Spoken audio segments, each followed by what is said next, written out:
Australia और पाकिस्तान के दरमियान थर्ड T20 कदाफी स्टेडियम में ग्राउंड टोटली फुल, क्राउड की ह्यूज तादाद ग्राउंड में मौजूद। पाकिस्तान के कैप्टन सुलेमान अली आगा ने टॉस जीत के बैटिंग का फैसला किया। मिचेल मार्श टॉस हारे तभी उनका मोराल डाउन होना शुरू हो गया। पाकिस्तान के बाबर आजम और साइम अयूब ने किया ऑस्ट्रेलियन बॉलर का काम डाउन। मिचेल मार्श काफी खौफजदा पाए गए थर्ड T20 में। ऑस्ट्रेलियन बॉलर पाकिस्तान को अर्ली पवेलियन ना भेज सके। एक ह्यूज टारगेट के अंगेज ऑस्ट्रेलियन बैटर लड़खड़ा गए। मोहम्मद नवाज की तबाहकुन बॉलिंग के पेश नजर ऑस्ट्रेलिया की पूरी टीम रेत की दीवार साबित हुई और कदाफी स्टेडियम में उनको खेलने के लिए टोटली हुए नाकाम। पाकिस्तान के सुलेमान अली आगा काफी खुश दिखाई दी। बाबर आजम भी बड़े अरसे बाद 50 स्कोर करने में कामयाब हुए। अस्सलाम वालेकुम, मेरा नाम नासिर अली है। आप देख रहे हैं क्रिकेट एनालिस्ट नासिर। जिन्हें भी सुनने वाले जाने वाले हैं उनको खुशामदीद कहते हैं, और जो भी न्यू मेरे चैनल पे विजिट कर रहे हैं उनसे रिक्वेस्ट है मेरे चैनल को सब्सक्राइब और लाइक शेयर मस्त करें, बेल आइकन को मस्त प्रेस करें ताकि आने वाली वीडियो आप तक बआसानी पहुंच सके। नाज़रीन, आज हम आपको ऑस्ट्रेलिया और पाकिस्तान के दरमियान थर्ड T20 के हवाले से बताएंगे। लाहौर के कदाफी स्टेडियम में ये मैच हुआ और यहाँ पे मैं बताता चलूँ सीरीज के हवाले से, तो पाकिस्तान को 3 मैचों पे मुश्तमिल T20 की सीरीज में वाज़िया बढ़तरी हासिल है 2-0 से। और यहाँ पे अब मैच एक साइड की तरफ हो गया, क्योंकि पाकिस्तान अगर हारे तो उनको कुछ प्रॉब्लम नहीं है, अलबत्ता वो वाइट वॉश करने के चक्रों में है और ऑस्ट्रेलिया इस वाइट वॉश के चक्रों से बचने के लिए है तैयार। और यहाँ पे मैं मिचेल मार्श की बात करूं तो वो हर सूरत ट्राई करेंगे कि हम थर्ड T20 जीत पाए पाकिस्तान से, जो कि मुझे मुश्किल दिखाई देता है, क्योंकि लास्ट जो T20 हुआ है उनमें स्पिन ट्रैक बहुत ज्यादा था और ऑस्ट्रेलियन लाइनअप काफी घबराई हुई और बगैर किसी स्ट्रेटेजी के साथ वो मैदान में उतरी थी, जिसका फायदा पाकिस्तान को हुआ और पाकिस्तान वो मैच जीतने में कामयाब हुआ। यहाँ पे मैं बताता चलूं, ऑस्ट्रेलिया के कुछ प्लेयर ऐसे हैं जो पहली बार पाकिस्तान आए हैं, जिसकी विकेट को समझ नहीं थी और उसके बाद वेदर की समझ नहीं थी और वो काफी डिस्टर्ब होते मुझे दिखाई दिए।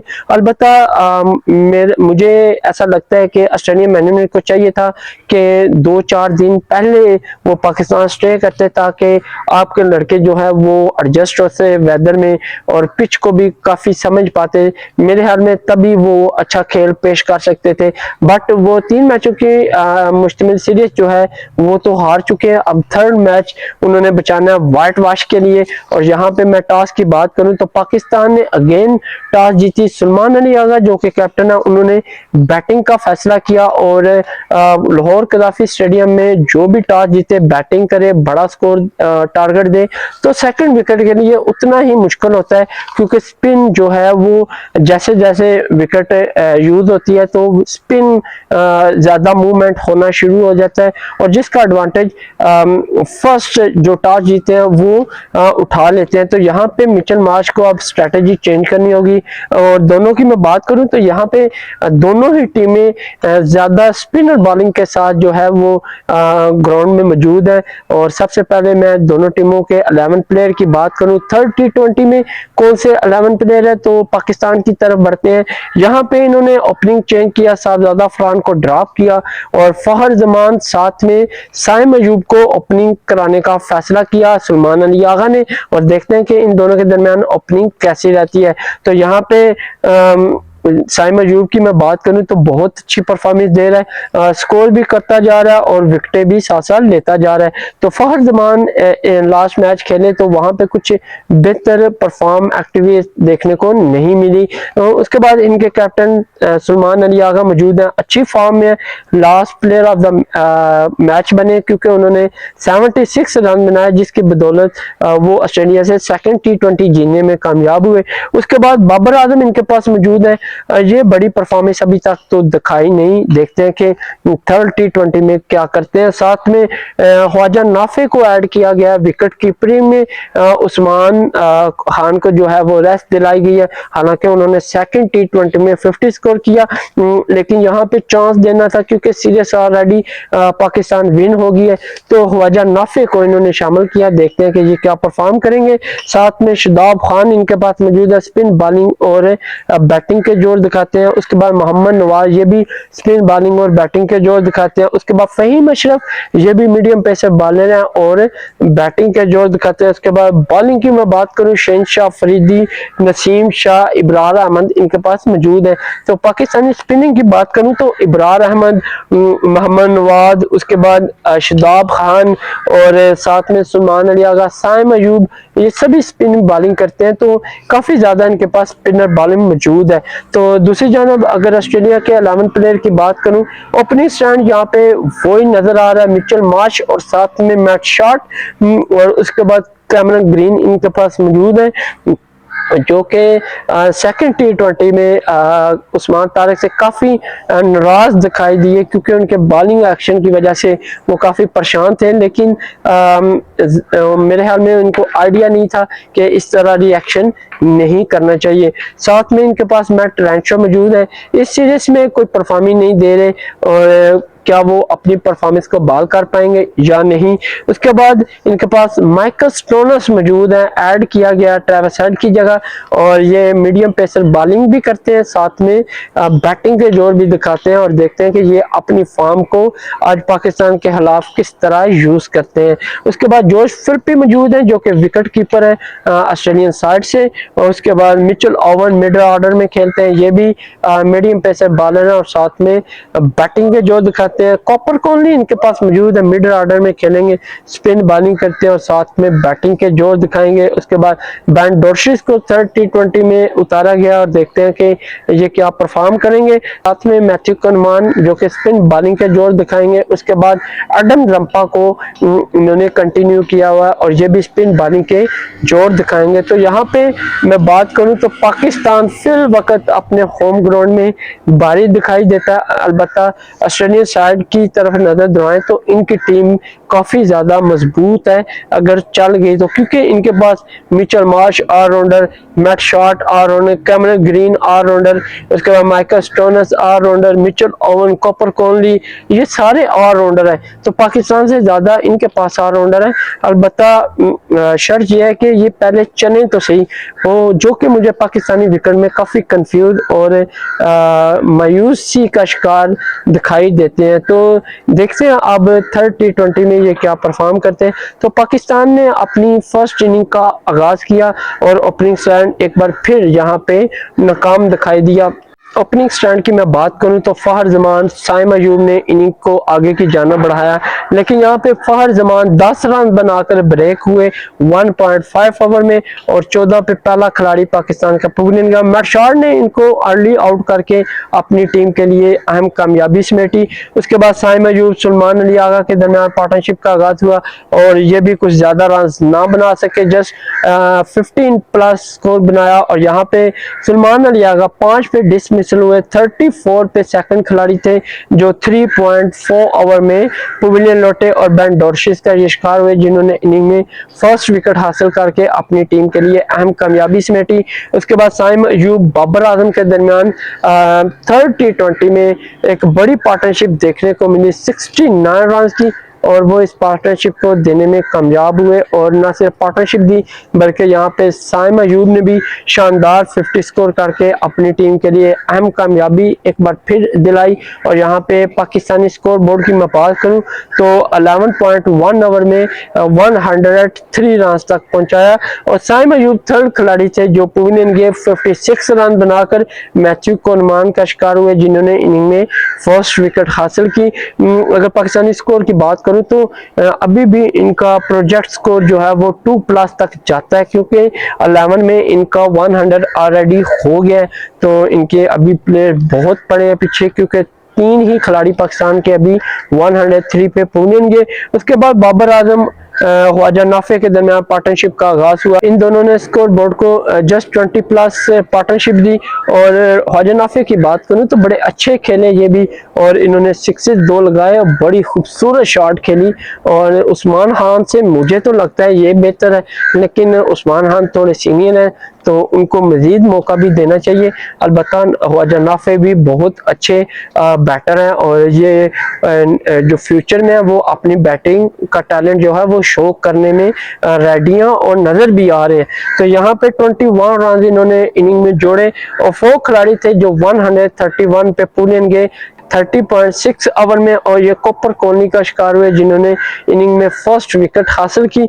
उसके बाद शादाब खान बाबर आजम के दरमियान एक ह्यूज पार्टनरशिप ने पाकिस्तानी स्कोर बोर्ड को एक अच्छे स्टैंड तक पहुंचा दिया, जो कि ऑस्ट्रेलिया के लिए और भी ज़्यादा मुश्किल हो गई थी, क्योंकि ऑस्ट्रेलिया ऑलरेडी 150 प्लस स्कोर ही नहीं अचीव कर रहा, तो जब 200 होना है तो कहाँ से करेगा। तो यहाँ पे बाबर आजम की बात करूँ तो बेहतरीन इनिंग का मुजाहरा उन्होंने किया। थर्ड T20 में शादाब खान जो कि 46 रन बनाए, 57 रन की पार्टनरशिप उसने बाबर आजम के साथ दी। 188 पे पांचवें खिलाड़ी थे जो 18.4 ओवर में बेन डॉर्शिस का शिकार हुए।